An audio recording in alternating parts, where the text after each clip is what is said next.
best kind of thing.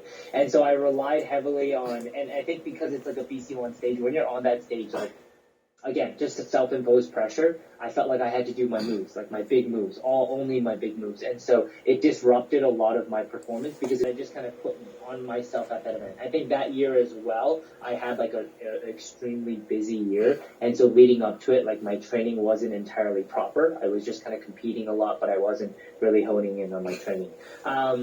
It kind of worked out for me personally with the pandemic, just having that time where there was no events and that I had to kind of relearn to train and relearn to do this completely for the love of it as opposed to competing. And not that I didn't stop loving it, it's just the fact that like when you're on constantly competing, which I did in 2019, especially, it's just like you're always thinking about the next event. Okay, I have to get ready. I have to just practice my moves. Whereas the way I like to dance just in general is just to go to practice and just enjoy it and create and do that. And so I really got to do that, competed as much as I could like a few months before that. But every event I approached it not really caring. And I mean that in the sense that like when I go, of course I'm going to try to win and I want to win. That's not what I'm saying. What I'm saying is I train up until that point as hard as I can. And when I get to that day of the event, it doesn't matter. Like win or lose, I'm all just enjoying my time there. I wasn't enjoying the experience. I wasn't like hanging out with people, whatever. I was so focused like on winning, you know? And so going into 2021, it was a completely different experience. I went into it just being like, I don't care about how I do. If I lose first round, I lose first round. Obviously, I'm going to try my best to win. But if I lose, I lose, you know? So I really got to soak up the experience that time. I put way less pressure on myself. And again, I feel like that's when I do my best is because I didn't put that self-imposed pressure. I was really grateful just to be there on the stage. Like every time I lost in the finals, I didn't care. Like when I lost, I knew Amir won. Like that's how I felt as well.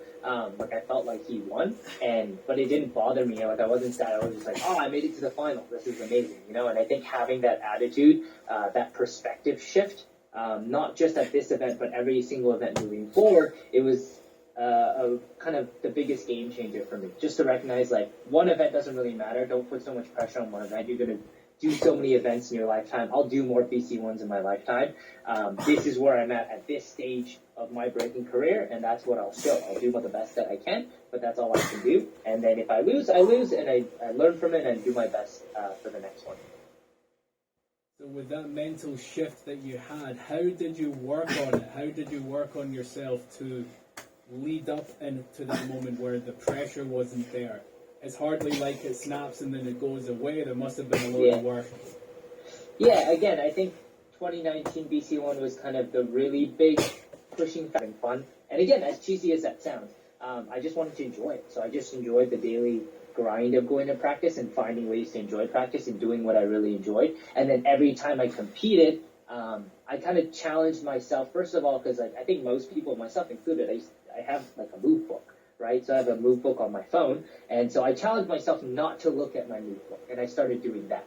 Right? And so like at practice and stuff, I might take a look at it. But when I'm battling, I don't look at it anymore. Because again, it's just the pressure of like, oh, I'm thinking too much of like, I have to win and I have to do these moves to win. Instead, I'm going to do what I usually do at practice, which just I'm going to allow it to come out naturally. And that's a difficult thing to do because a practice setting and a competition setting are obviously completely different.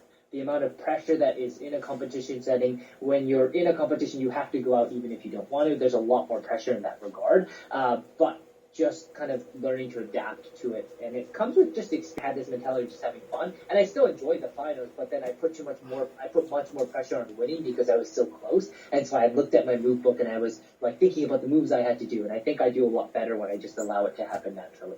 But it comes from experience. So, and I think everything in breaking in an event, and they realize that it's detrimental to them, or they realize it works for them. Like whatever the case may be, someone can tell you something, but you won't truly understand it until you live it. And so I've lived it in BC1 2019, and then I experimented with how I was approaching battles leading up to BC1, and then I kind of found the thing that worked for me, which is just to focus on having fun, being grateful, and just enjoying that moment. It sounds like a lot of the pressure was taken off you because you were ready for it. And perhaps those that put a lot of pressure on themselves are on in my life personally as well, but just that time is typically like a break time. I feel like it was like December, January, so it's kind of the holidays and stuff like that. And I think now it's starting to ramp up again. I think the best condition I was in was kind of around that time. BC1, WDSF, I was in good shape. Now I'm probably in a little bit less of a good shape than then, and then now I'm going to pick up. But for me right now, my current regime is not that intense. I would say I train about 5 to 6 days a week, and I train. I usually do a workout in the morning, and then I'll practice anywhere between 2 to 4 hours a day. When it's a little bit more intense, when it starts picking up, I would say honestly the amount of time training is still the same. It's just what I'm actually doing at training becomes a little bit different. So right now it's a lot more chill. Like I'm just kind of creating. I'm just experimenting. I'm trying to develop my stuff further. And then when I'm preparing for an event, it's a lot more like rounds. It's pushing myself and running and drilling my content. And honestly, I should be doing that now because I have a few events coming up. Like this weekend, I go to the Space City Classics, but I haven't really been doing that. So that's something that I will be doing in the next few months moving forward to ramp up my training again. That makes a whole lot of sense. And the last thing I want to ask you is your training regime, right? You're quite open about it because I've seen you post things about it with your membership program. Is this something that people can learn when they sign up to work with you?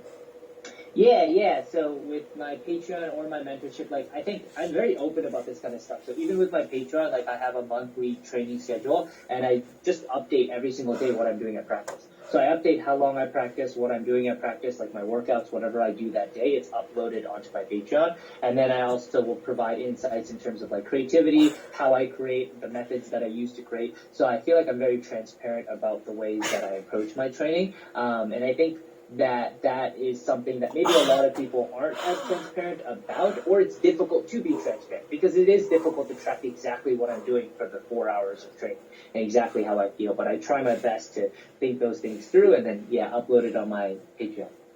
That's dope. And we'll leave a link to it as well for anyone that wants to take a look at it and get involved and to work with you as well. Phil, it's been amazing having you here, man. Thanks again for all of your time. And things are more open at the moment, but I really hope to see you soon, man. Yeah, you as well, man.